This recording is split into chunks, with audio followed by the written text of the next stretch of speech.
Bismillahirrahmanirrahim. Assalamualaikum warahmatullahi wabarakatuh. Alhamdulillah wassalatu wassalamu ala rasulillah wa ala alihi wa sahbihi wa mawala. Ashhadu an la ilaha illallah wahdahu la sharika lah wa ashhadu anna sayyidana wa nabiyyana Muhammadan abduhu wa rasuluhu la nabiyya wa la rasula ba'da. Allahumma salli wa sallim wa barik ala sayyidina Muhammadin wa ala alihi wa sahbihi ajma'in. Amma ba'du, qala Allahu ta'ala fi kitabil karim, a'udzu billahi minasy syaithanir rajim. Rabbi shrah li sadri wa yassir li amri wahlul 'uqdatam min lisani yafqahu qawli. Subhanaka la 'ilma lana illa ma 'allamtana innaka antal alimul hakim. Rabbi a'udzu bika min hamazati syayatin wa a'udzu bika rabbi an yahdurun. Sadaqallahu al-'azim wa balaghana min habibul karim. Nahnu 'ala dhalika min asyhadina wa syakira. Alhamdulillahi rabbil alamin. Alhamdulillah, kita bersyukur kepada Allah Azza wa Jalla yang senantiasa tidak pernah lelah memberikan dan mencucurkan rahmat dan nikmatnya kepada kita semuanya, hingga sampai dalam hari ini kita masih bisa berkumpul, bersimpul, bermuazah dalam rangka thalabul ilmi sebagaimana diwajibkan oleh Nabi Muhammad SAW. Barang siapa yang menuntut ilmu, maka Allah akan memudahkan kita untuk menuju surga Allah Azza wa Jalla. Amin ya rabbal alamin. Salawat dan salam semoga nanti akan curah limpah kepada suri teladan kita, junjungan kita, baginda Nabi besar Muhammad sallallahu alaihi wasallam, juga kepada keluarga para sahabat. Mudah-mudahan kita semua hadir hari ini diakui sebagai umatnya yang telah kita harapkan sama Allah sebagai yaumil qiyamah. Amin ya rabbal. Kajian kita hari ini masih kita Bulughul Maram tentang bab takut kita kepada Allah Azza wa Jalla. Kenapa kita harus takut kepada Allah bukan kepada selainnya? Karena Allah berfirman dalam Al-Quran Al-Baqarah 40, A'udzubillahi minasyaitonir rajim, wa iyaya farhabun, dan hanya kepada Aku kamu harus takut dan tunduk. Allah menegaskan dalam Al-Quran bahwa kita wajib dan harus takut kepada Allah, dan Allah mengatakan wa iyaya farhabun, dan hanya pada Akulah kamu harus takut dan tunduk.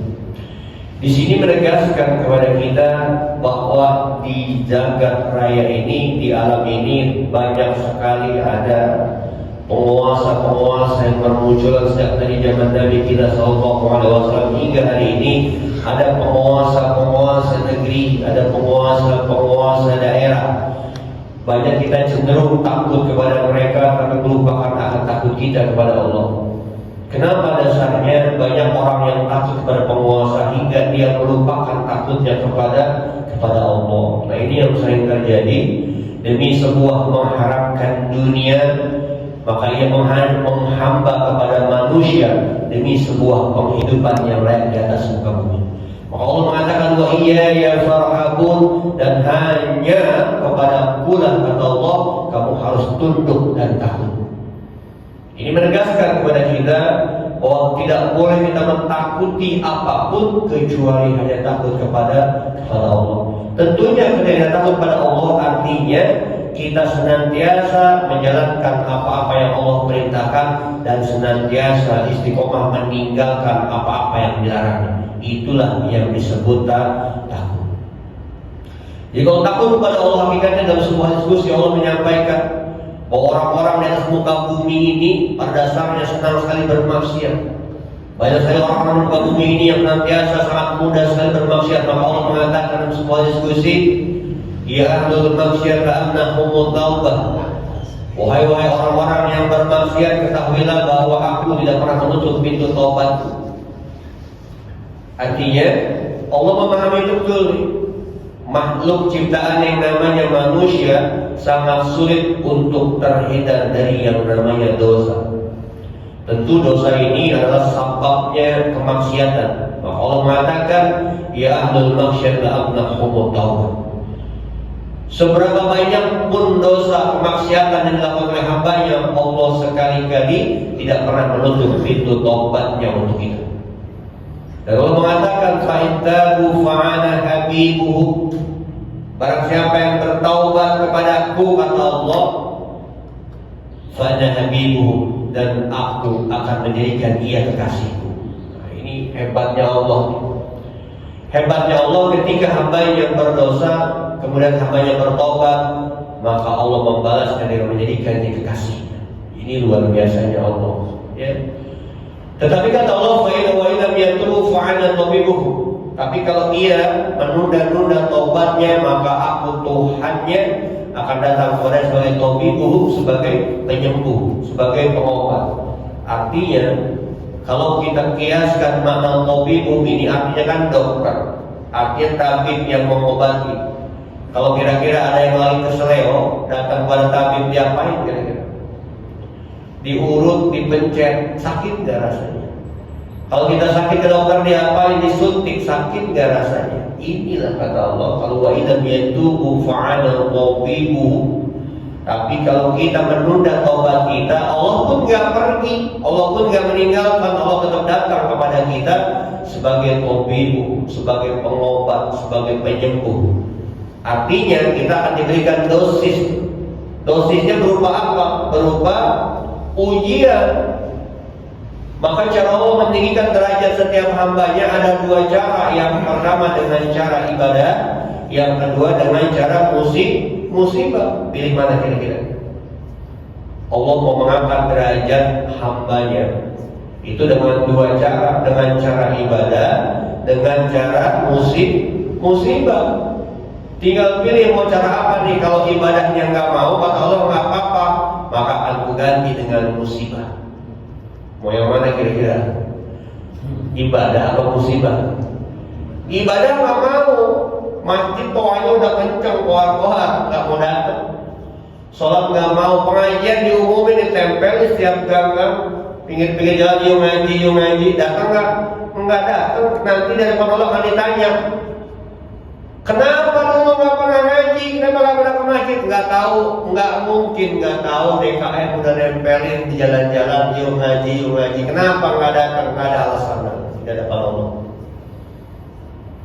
Allah akan panggil, akan menghakimi kita satu-satu dengan seluruh bukti-buktinya. Per mikron detik akan dimunculkan, videonya diputar. Sanggup nggak kita mengelak?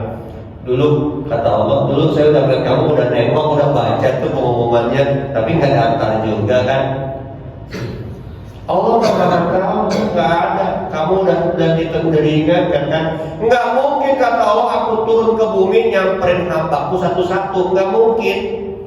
Aku mau mengingatkan, aku menghimbau melalui hamba-hambaku yang lain. Ya, udah diingatkan belum? Udah, cuma kitanya nggak mau sadar. Padahal kalau udah waktunya datang,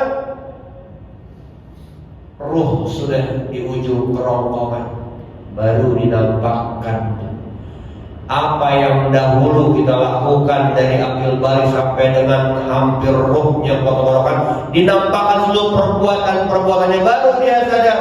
Ya Rabbi laula akhartani ila ajalin qarib. Tahan dulu ya Allah, jangan cabut dulu nih ruhnya.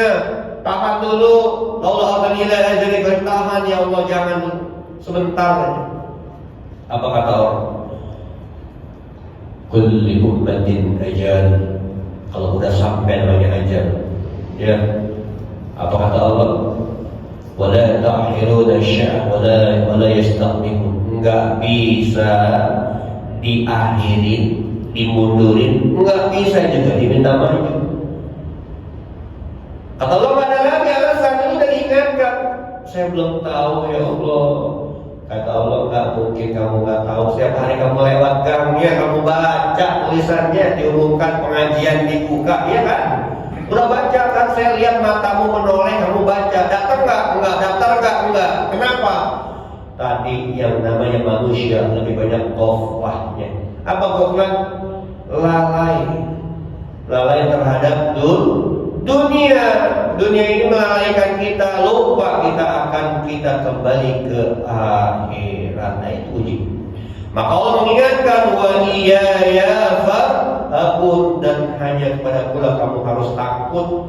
Entar kalau ngaji nanti takut dipecat, nanti kalau saya ngaji nanti takut nggak bisa dapat rezeki, nanti kalau saya sholat di masjid nanti saya sholatnya kan ketinggalan kerjanya. Enggak begitu. Ada waktunya, semua ada porsinya. Allah udah atur, tinggal kita mau nggak ikut aturan Allah atau kita yang ngatur Allah. Banyak orang akhirnya ngatur Allah, ngatur Al-Quran. Dia katakan Al-Quran ini sudah tidak relevan lagi buat zaman sekarang. Kira-kira Al-Quran itu sampai akhir zaman masih pas nggak buat kita? Allah sudah menyampaikan dalam Al-Quran, ya. Al-Unzila fihi al-Quran hudan linnasi. Allah menyampaikan hudan linnasi untuk seluruh manusia. Enggak peduli dia keyakinannya apa, Al-Quran diturunkan untuk petunjuk sebagai petunjuk pada seluruh manusia. Yahudi bagaimana? Al-Quran patokannya harusnya. Yang beragama lain Al-Quran patokannya nggak ada lagi. Maka semuanya harus kembali kepada Al-Quran. Karena disampaikan hudan linnasi, bukan hudan lil muslimin. Al-Quran ini harusnya dirujukan seluruh agama-agama yang ada, balik semua kepada Islam. Karena inna dina indallahil Islam. Jelas sudah. Jadi kita jangan juga orang Islam ngomong pada orang lain semua agama sama. Ini repot nih, ya.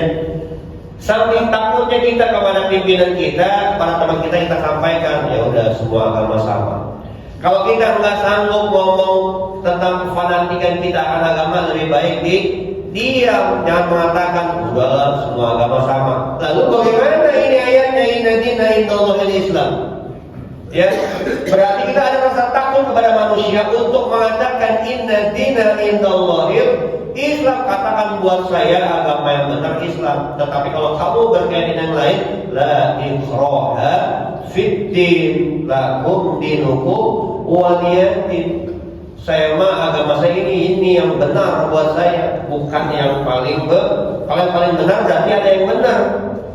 Harusnya yang satu-satunya yang benar adalah Islam. Kalau orang berkeyakinan beda, ya tadi la ikraha fiddin, gak ada paksaan. Kalau kamu mau mulutkan itu ya silakan. Ya, kamu ikut saya yuk, ngapain begini. Oh nggak bisa, menurut agama yang saya anut, saya nggak boleh begini. Enggak lah, minum cuma seseloki doang nggak boleh. Kan yang penting nggak mabok. Oh, dalam agama saya nggak boleh. Dalam agama saya boleh ya. Kalau agama kamu boleh ya silakan. Buat saya mah tidak boleh. Begitu. Jangan karena takut akhirnya kita udahlah semua agama sama aja, kita ikutan minum. Jangan. Ya. Karena kata Nabi, man tasabaha bi qaumin fahuwa minkum, barang siapa yang menyerupai suatu kaum maka ia bagian dari kaum itu. Ya, maka juga harus hati-hati ya, memilih kaum, memilih teman, memilih komunitas. Hati-hati jangan sampai kita menjauhkan daripada Allah. Ini yang harus, karena kalau kita sama dengan mereka, kita akan dikumpulkan bersama-sama dengan mereka. Kemudian kata Allah di dalam surat Al-Buruj ayat 12, Inna batsya rabbika lasyadid, sesungguhnya ajab Tuhanmu benar-benar keras. Allah mengingatkan ada nanti pada masanya Allah menyampaikan pada hambanya, Inna batsya rabbika lasyadid, sesungguhnya ajab Tuhanmu benar-benar keras. Kira-kira kalau hari ini orang diancam dengan azab, kira-kira takut apa enggak? Takut. Tapi kalau diancam nanti bansosnya diberhentikan, ya oh jangan dong. Ya, manusia hari ini banyak takutnya urusan perut. Kalau urusan perut udah dah, pokoknya dah sini dah. Indomie sebungkus pokoknya agama saya gadain dah. Banyak lah kayak gitu, banyak. Ya, maka di sini kita harus menguatkan akidah kita. Sering ngumpul dengan orang-orang soleh, jangan ngumpul dengan orang-orang salah, ya, supaya kita senantiasa mendapatkan hidayah. Ya. Kemudian dalam surat Al-Hud ayat 102 dan 106 Allah berfirman, A'udzu billahi minasyaitonir rajim. وَكَذَلِكَ أَخْذُ رَبِّكَ إِذَا أَخَذَ الْقُرَى وَهِيَ ظَالِمَةٌ إِنَّ أَخْذَهُ عَلِيمٌ شَدِيدٌ إِنَّ فِي ذَلِكَ لَآيَةً لِمَنْ خَافَ عَذَابَ الْآخِرَةِ ذَلِكَ يَوْمٌ مَجْمُوعٌ لَهُ النَّاسُ وَذَلِكَ يَوْمٌ مَشْهُودٌ وَمَا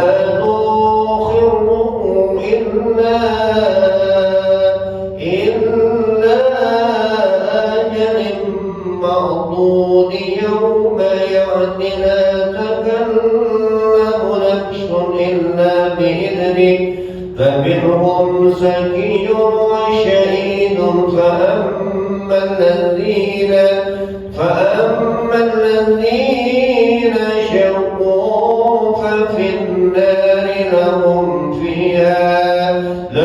فيها زافر وشهيق. Kalau dan begitu azab Tuhanmu apabila dia mengazab penduduk negeri-negeri yang berbuat zalim, sesungguhnya azabnya sangat pedih lagi keras. Sesungguhnya pada yang demikian itu benar-benar terdapat pelajaran bagi orang-orang yang takut pada azab akhirat. Hari kiamat itu adalah suatu hari yang semua manusia dikumpulkan untuk menghadapinya, dan hari itu adalah suatu hari yang disaksikan oleh segala makhluk, dan kami tidak memundurkannya melainkan sampai waktu yang tertentu. Dikala datang hari itu tidak ada seorang pun yang berbicara melainkan dengan izinnya. Maka di antara mereka ada yang celaka dan ada yang berharga. Adapun orang-orang yang celaka, maka tempatnya di dalam neraka. Di dalamnya mereka mengeluarkan nafas dan menariknya dengan merintih. Allah menggambarkan tentang pedihnya neraka, tentang dahsyatnya hari kiamat, dan cemasnya manusia dikumpulkan di yaumil mahsyar. Tapi kira-kira peringatan seperti ini membuat manusia ini takut atau tidak? Tergantung amal perbuatannya. Kalau orang yang hobi ngaji ini, ketika disebutkan tentang neraka, tentang azab kubur, tentang beratnya hari kiamat, penghisaban, dia akan gemetar, hatinya akan berdetak. Karena tanda-tanda orang mukmin kata Allah, wajilat qulubuhum wa tuliyat 'alaihim. Kalau disebut nama Allah bergetar hatinya. Kalau dibacakan ayat-ayatnya bertambah keimanannya. Itu tanda seorang mukmin. Kalau ini sudah tidak ada disebut nama Allah, udah pada getar hatinya, waspada, penyakit mulai nempel. Dibacakan ayat-ayatnya masih lalai, masih tidak mau sadar, masih tidak mau ingat, waspada, sudah terjangkit virus yang namanya Al-Wahhad. Apa Ustaz Al-Wahhad itu? Kata Nabi, Al-Wahhad itu artinya hubbud dunya wa karahiyatul maut. Kalau manusia udah disebutkan nama Allah, udah bergetar hatinya, kata Allah, wajilat qulubuhum wa tuliyat alaihim. Kalau dibacakan dan disebut nama Allah, bergetar hatinya, dibacakan ayat-ayat yang bertambah keimanannya. Ini enggak bergeser sedikit pun, enggak ada takut sedikit pun. Hati-hati, tanda hati mulai mati. Hati ini Pak, terbagi-bagi Pak. Ada namanya qalbun salim, ada namanya qalbun marid, ada yang ketiga qalbun mayyit. Kira-kira nih kita yang mana nih? Kalau qalbun salim itu hatinya condong kepada kebaikan, demennya ngaji, demennya sholat berjamaah, demennya sedekah, demennya berbuat baik, itu qalbun salim. Kalau diingatkan tentang Allah, hatinya langsung bergetar, untuk qalbun salim, hati yang selamat. Tapi kalau qalbun marid, hati yang sakit, dia mungkin sholat, tapi sholat itu cuma sebagai identitas saja. Sholatnya selalu di awal waktu, Pak. Bagus Ustaz, bagus. Sholat zuhur awal waktu asar. Nah, cakep tuh, ya. Sholat di awal waktu, sholat zuhur awal waktu asar, sholat asar awal waktu maghrib. Nah ini orang yang sholat di awal waktu, itu qalbun marid, sakit hatinya. Sholat mah sholat, koreknya kagak hilang-hilang. Ya, sholat mah sholat, hartanya banyak tapi kok koret. Ada kotorannya tuh, koret. Apa koret? Bakhil alias buntut gak kasir, takut hartanya berkurang kalau disedekahkan, kalau dibelanjakan di jalan Allah. Takut ya. Kalau saya sedekahkan hartanya kurang, kalau saya bantu orang nanti berkurang harta saya, takut ya. Itu namanya qalbun marid, sakit hatinya. Kalau melihat orang dapat nikmat, bawaannya tuh dengki aja. Waduh, dia keren di mobil Mercy barunya 4, terus dia mengepet begitu. Itu qalbun marid. Ya, ngelihat saudaranya mendapatkan nikmat, hatinya sakit, bukan senang dia mah. Waduh, Pak Budiadi naik jabatan, dia jadi eselon 1, pantes dia ke Gunung Kawi dulu begitu. Itu begitu. Itu orang qalbun marid, hatinya sakit. Sholatnya di masjid, habis keluar sholatnya hilang. Itu orang yang qalbun marid. Yang paling bahaya qalbun mayyit, hati yang mati. Kalau hati mati nih diingetin aja, boro-boro terima kasih, yang ada ngomelin. Mas Ibnu bikin video nih, di-share ke Facebook, ke YouTube ya. Apa nama channelnya ini? Kajian Masjid Al-Mukarramah. Kan bagus nih, dakwah supaya nonton banyak. Ada yang nonton, tetangga sebelah. Al-Mukarramah sekarang punya channel YouTube. Al-Mukarramah mah kagak pantes dah begitu. Ya, dengki aja bawaannya. Padahal ini dakwah, dia nggak suka dengan kebaikan. Meskipun saya tahu tentang dia kan pembawa acara dangdut, kok sekarang bikin acara agama, dicari pribadinya. Ini orang yang qalbun mayyit, diingetin bukannya terima kasih, malah ngejelekin orang. Diingatkan tentang akhirat, dia bilang apa? Akhirat mah zaman kapan tahu, dulu udah diceritain, dah jangan ngedongeng begitu. Oh gitu ya. Diceritakan tentang surga neraka, dia bilang itu mah fiksi, itu mah karangan. Yang bilang ramalan masa depan, ada aja. Ya. Banyak orang diingatkan, tapi yang dalam pikirannya udahlah, urus diri masing-masing. Begitu, uruslah diri masing-masing. Kalau diingatkan, dia ngebalikin, kamu aja belum benar, urusinlah diri sendiri. Itu begitu. Padahal syaratnya berdakwah nggak harus jadi ustaz, nggak harus jadi kiai. Nabi perintahkan balaghu anni walau, sampaikan melalui lisan, melalui tulisan, melalui konten, sampaikan. Ya, jangan sampai hidup ini cuma makan tidur, ngapain lagi? MCK. Makan tidur WC, makan tidur WC. Selesai itu waktu. Pertanyaannya kalau kayak gini, monyet sama nggak? Monyet makan nggak? Makan. Monyet tidur, monyet nyari rezeki, monyet keluar tuh nyari makanan. Kalau kita cuma seukuran itu, berarti kita sama dengan jauh sendiri. Maka diingatkan untuk takut kepada Allah. Kalau sudah takut kepada Allah, maka dalam mencari rezekinya enggak kayak monyet. Monyet kalau cari rezeki, dia makan makanannya, dia taruh di mulut sampai tuh di pipi sampai gelembang-gelembung, dia genggam di tangannya, dia genggam di kakinya, itu monyet. Kalau manusia dari rezekinya udah punya gaji 100 juta, bonusnya 200 juta, korupsinya 1 triliun, per hari 1 miliar, sama dengan monyet. Karena yang diambilnya bukan haknya dia, hak orang lain. Maka diingatkan, waspada, ya, jangan menzalimi orang lain. Diingatkan, kalau diingatkan udah urus diri lu sendiri lah, begitu ceritanya. Ini orang yang qalbun mayyit, mati hatinya. Diingetin bukannya terima kasih, malah ngoceh. Udah jangan soalin dah. Aneh juga tahu siapa ente, baru kemarin hijrah aja udah belaga-belaga begitu. Padahal dia pengen ngajak kebaikan. Saya juga sama. Memang saya banyak dosa dulu, tapi saya alhamdulillah diingatkan sama Ustaz Andre, diingatkan, diajak ngaji. Saya terpanggil ngaji, saya ngajak kamu juga. Kamu aja benerin dulu sendiri begitu.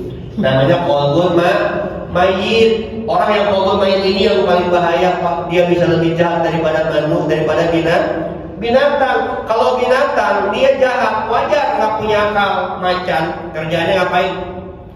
Ngebunuh, nerkem. Ada rusa lewat, dibunuh. Macan nggak dikasih akal. Tapi manusia dikasih akal, kadang-kadang ngebunuh demi hawa nafsunya, dan dia membunuhnya dengan strategi. Maka manusia yang qalbun mayyit lebih bahaya daripada binatang. Dia rela menyengsarakan orang banyak, hartanya diambil semua, ribuan triliun diambil, sementara banyak orang hari ini kesulitan dan kelaparan demi memenuhi syahwatnya, perutnya. Dengan akal pikirannya dia gunakan segala cara untuk merampas hak-hak rakyatnya, maka lebih buruk daripada binatang. Ini yang disebut qalbun mayyit. Udah gak bisa melihat mana yang benar, mana yang salah, bahkan lebih jahat daripada binatang. Maka Allah mengingatkan dalam surat Al-Imran ayat 28, wa yuhiddurukumullahu nafsah, dan Allah memperingatkan kamu terhadap siksanya. Allah ingatkan, hati-hati kamu yang begitu nih, ada siksaku, kata Allah. Wa yuhaddirukumullahu nafsah, dan Allah memperingatkan kamu terhadap siksanya. Diingetin tuh sama Allah, hati-hati lu ya, yang begini, begitu. Bahkan Jibril alaihissalam mengatakan kepada Muhammad Rasulullah SAW, ya Muhammad isma' syidda fa innaka mayyitun. Diingetin tuh, Jibril mengingatkan kepada Rasulullah, wahai Muhammad, isma' syidda fa innaka mayyitun. Berbuatlah sesukamu, tapi ingat kamu akan mati, kata Jibril. Rasulullah diingatkan. Kalau Jibril mengingatkan kepada Rasulullah, artinya ini untuk diingatkan juga kepada umatnya, untuk kita. Rasulullah sudah dilindungi oleh Allah. Maka ini disampaikan kepada Rasulullah, hakikatnya untuk kita.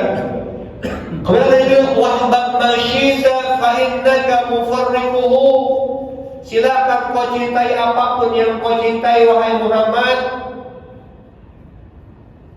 Wahbab masyita fa innaka mufarriqu, dan ingat yang kau cintai itu akan kau tinggalkan. Kumpulkan tuh harta yang banyak, mobil koleksi banyak, rumah 1, 2, 3, 4, 5, 7, 12 banyak, simpen semuanya, harta emasnya simpen sampai ribuan kilo, simpen, zakatnya nggak dikeluarkan.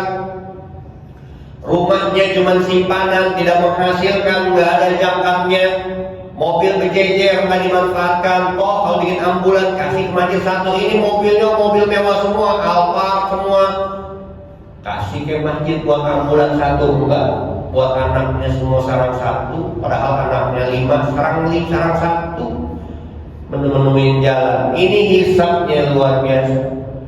Nah, banyak orang-orang kayak gini, maka kata Jibril disampaikan Rasulullah, ya Muhammad, wahbab masyita fa innaka mufarriquhu, cintai yang kau cintai dan kau akan meninggalkan. Siap-siap aja yang kau kumpulin ini ditinggalin semua nih, jadi rebutan.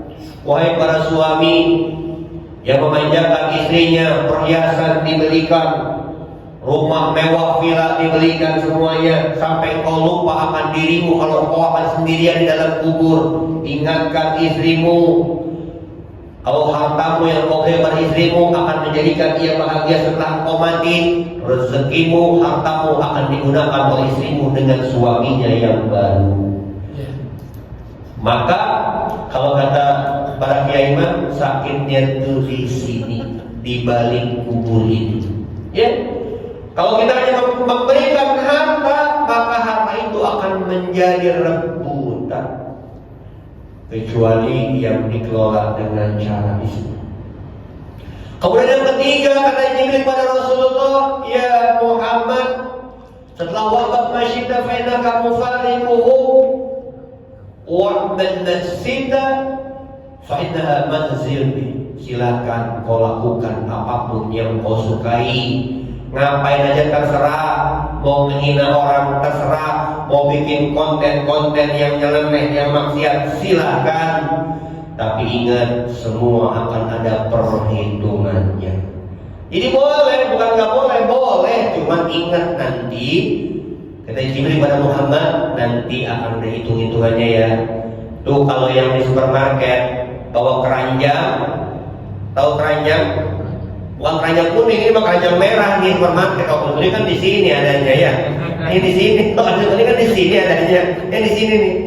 Masukin tuh barang-barang cemplang, terserah. Mau ngambil odol boleh, sampo boleh, sabun boleh, penyedap rasa boleh, radio juga boleh, TV boleh, masukin semua, bawa tuh ke depan kasir. Kira-kira di depan kasir suruh pulang dulu apa dicek dulu? Diperiksa Pak, tar dulu, jangan dulu pulang. Itu udah keluar duluan. Dia mengambil ciki doang satu. Itu juga dia ngambil batu baterai doang satu. Lah bapak TV radio segala dimasukin, entar dulu. Ya, ada hitung aja. Setiap yang kita ambil akan ditanya dulu, ngambil di mana, di sudut pojok. Oh itu mereknya Philips. Yang di sono Polytron, yang di sono Panasonic. Beda-beda harga. Ditanya dulu. Yang ini harganya sekian, yang saya bayar ya. Masalahnya di yaumil qiyamah, yaumil akhir itu kita nggak bisa bayar pakai uang, tidak ada lagi dinar dan dirham. Kalau kita zalim kepada orang lain, kita akan membayar dengan pahala kita. Masalahnya pahala kita berapa banyak? Sholat aja sebatas yang wajibnya doangan, itu pun di awal waktu. Sholat subuh menjelang waktu duha. Ya, kacau kan begini. Lalu bagaimana kalau nggak cukup buat bayarnya, pahalanya nggak cukup, maka dosanya orang yang zalimi akan kita ambil. Maka banyak orang menghadap Allah dalam keadaan bangkrut, habis pahalanya nggak ada karena kerjanya tiap hari zalim. Bayangkan kalau saya seorang presiden, anggap ini ceritanya ya, saya presiden, terus saya zalim sama seluruh rakyat saya, seluruh Indonesia nih ada 286 juta jiwa. Saya bikin kebijakan yang menyengsarakan sampai rakyat nggak bisa makan, dizolimi haknya nggak pada bekerja, padahal harusnya memberikan pekerjaan berapa juta pekerjaan, katanya nggak ada kan. Nah, dia membohongi rakyatnya akan nuntut 286 juta jiwa. Di yaumil kiamat dia akan nuntut. Dulu saya janjikan pekerjaan sama studian. Sama siapa? Itu pemimpinnya. Dikasih nggak dikasih, tuntut hari ini. Maka diminta pahalanya, saya minta pahalanya dia. Ada 286 jiwa minta pahalanya, kira-kira cukup nggak? Ya Allah, sholat aja masih a'udzubillahi minasyaitonir wala betul ngalamin. Masih begitu sholatnya, harus bayar pahala ke orang lain 286 juta jiwa. Cukup nggak?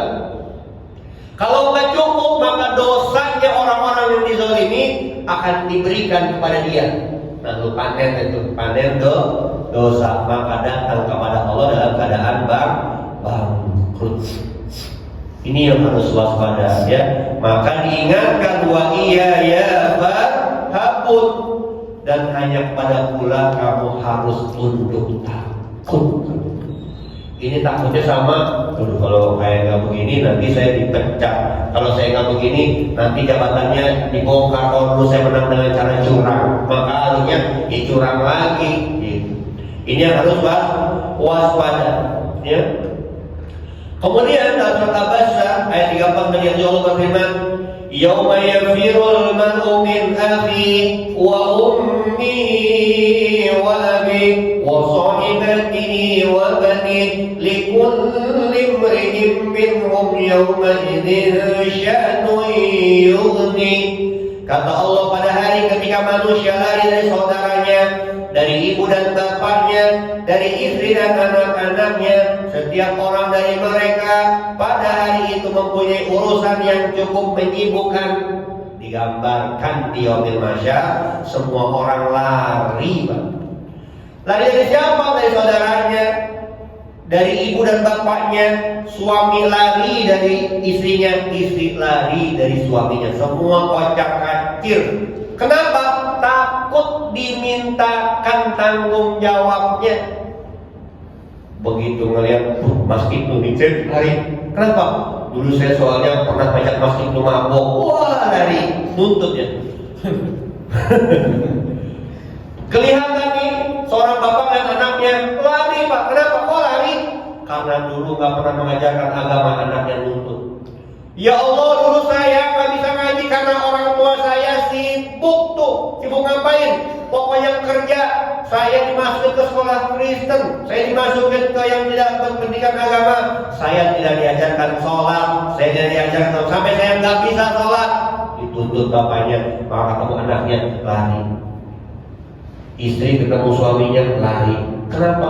Dulu saya suruh ambil duit dompetnya, lari. Sama lain lari. Kenapa? Nanti di yaumil kiamat semua orang itu repot dengan urusannya masing-masing. Ya, maka diingatkan jangan sampai kita repot di hadapan Allah. Persiapkan hari ini untuk menghadap Allah. Ya. Terakhir, masih banyak kita sudah hidup, waktunya sudah nyampe ya.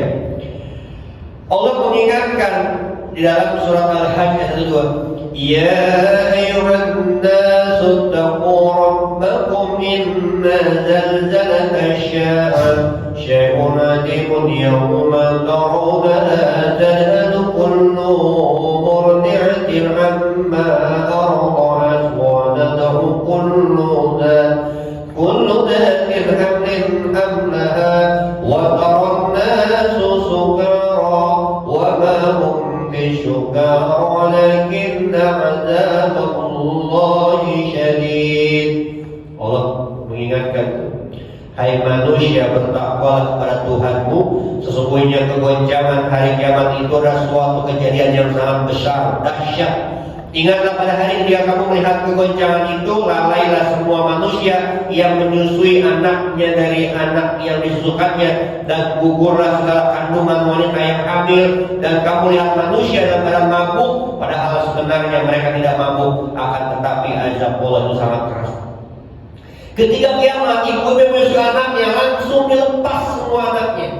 Dan orang-orang yang hamil ketika kiamat langsung gugur kandungannya, saking ketakutan yang luar biasa. dan orang-orang berdiri seperti orang mabuk mewel, pusingnya luar biasa. Digambarkan dahsyatnya kejadian hari kiamat, orang bingung ketika itu. Tapi ada yang takut tak kira-kira? Yang takut yang ada iman di dalamnya.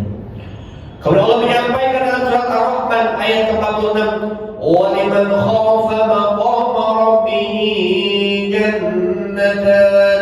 Dan bagi orang-orang yang takut akan saat menghadap Tuhannya ada 2 surga. Itu dijanjikan ya. Kalau yang dulu yang di dunia yang takut, Allah menjanjikan ada surga. Allah Ta'ala alam bisyawab. Inilah yang kita sampaikan pada pagi hari ini. Mudah-mudahan menjadi iktibar buat kita, menjadi muhasabah buat kita. Hidup ukurannya sebentar saja. Saya sering Pak, tiba-tiba lagi buka TikTok, keluar yang mengingatkan tentang masa lalu di tahun 90 tahun 80. Ini saya dulu masih kecil nih, masih ingat memori tentang masa kecil. Begitu melihat kaca udah tua, berarti sebentar hidupnya. Masih ingat benar dulu zaman SMP di pojok warung makan bala-bala 5 ngakunya 1, ya Allah gitu. Masih ingat ya, minum es kelapa 3 gelas ngakunya 1. Masih ingat, tapi sekarang udah tua. Maka diingatkan, hati-hati akan datang satu masa yang begitu berat, namanya hari kiamat. Maka bersiaplah akan kedatangannya.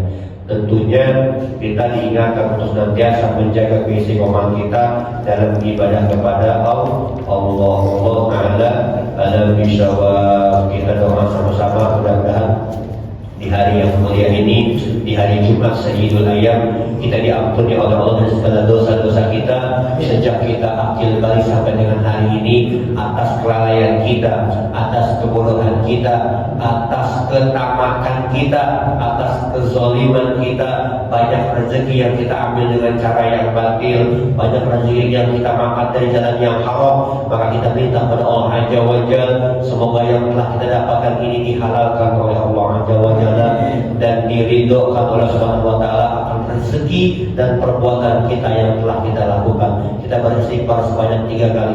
Astaghfirullahaladzim, astaghfirullahaladzim, astaghfirullahaladzim, wa atubu ilaih min jami'il ma'asyir wa dhunub. La hawla wa la quwwata illa billahil aliyyil azim.